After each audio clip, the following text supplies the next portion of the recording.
So the biggest thing I will say is having somebody on site that not only understands your process, understands your insurance paperwork, I can get them to pay for that extra damage repairs.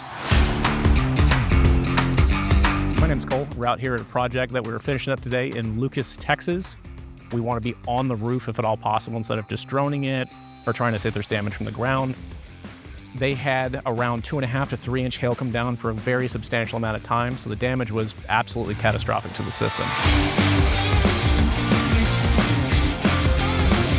So the way this worked is I talked to the owner, went through the Veritas sales project, what we look for, what we're trying to do, and what we can bring to the table to get him the best system he can. So coordinating everything together and making sure he gets what he needs, we went back with a IKO Class 3 Cambridge roofing system. So tore all the way down to the decking, which you need to do. New synthetic underlayment, ice and water shielding in all the valleys and the high-risk leak zones. So we put ice and water shielding around the base of all the boots, all the jacks.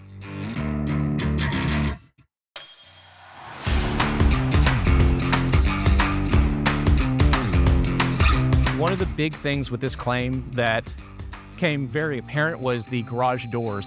We have networked in with the guys that actually installed this garage door to get their new bid for like and kind quality to go back, and that's what we used to send to the insurance company. To give you an idea, they had allotted around $7,000 to $8,000 for both garage doors, and this one here was $11,000, and this one here was $13,000. This property also has a pool, so it's very important that it be covered when we were doing the main project.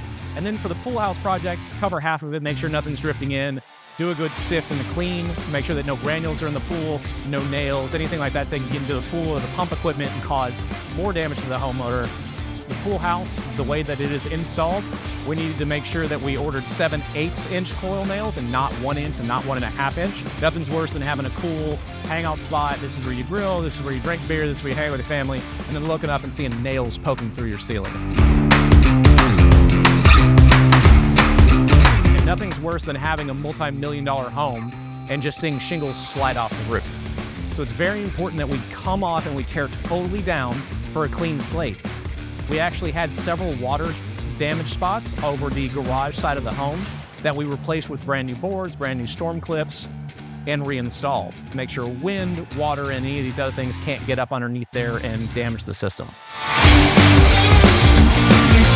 Production lead is extremely adamant about checking all of these things and going through the list before we even have materials dropped.